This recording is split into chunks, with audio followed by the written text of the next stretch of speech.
il était une fois, dans les pages dorées de l'histoire ancienne, le grand roi et prophète Sulayman, paix soit sur lui, connu dans le monde pour sa sagesse inégalée, son jugement juste et sa compréhension des langues de toutes les créatures. Dans son royaume, prospérité et paix régnaient, et gens comme animaux cherchaient son conseil. Un jour, tandis que le roi Sulayman siégeait sur son trône, 2 femmes vinrent à lui avec un différend. Chacune prétendait être la mère d'un bébé. La première femme pleurait, « Ô noble roi, cet enfant est le mien. » Elle ment en pointant du doigt son adversaire.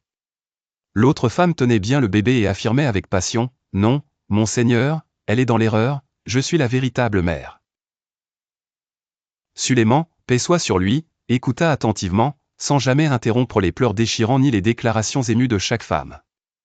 Après une réflexion sereine, il ordonna qu'on apporte devant lui une épée étincelante. Il déclara avec calme, « Coupez l'enfant en 2 et donnez un morceau à chaque femme. » Les courtisans et les femmes retinrent leur souffle.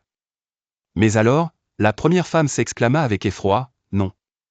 Ne faites pas cela, donnez-lui l'enfant. » Sulayman, paix soit sur lui, s'adressa gentiment à la première femme, « Ta réaction prouve que tu es la véritable mère, car seul l'amour véritable met le bien-être de son enfant avant soi-même. » Et ainsi, le bébé fut rendu à sa vraie mère. Un autre aspect merveilleux du règne de Sulayman, paix soit sur lui, était son pouvoir singulier de commander aux djinns et aux animaux. Un jour, il convoqua toutes ses armées, humains, djinns et oiseaux. Tandis qu'il se déplaçait en rangs ordonnés, un petit berger de fourmis cria à ses semblables, « Fourmis, rentrez vite chez vous, de peur que Sulayman et ses armées ne vous écrasent sans s'en apercevoir. » Sulayman, ayant été béni par Allah pour comprendre le langage des animaux, sourit à cet avertissement et ordonna à son armée de s'arrêter.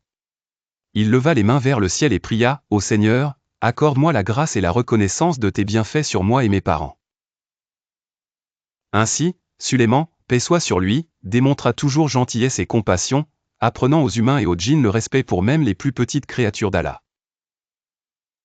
La vie de Sulayman, paix soit sur lui, est un testament de la sagesse, de la justice et de la compassion, démontrant que le véritable pouvoir réside dans l'humilité et le respect de la création d'Allah.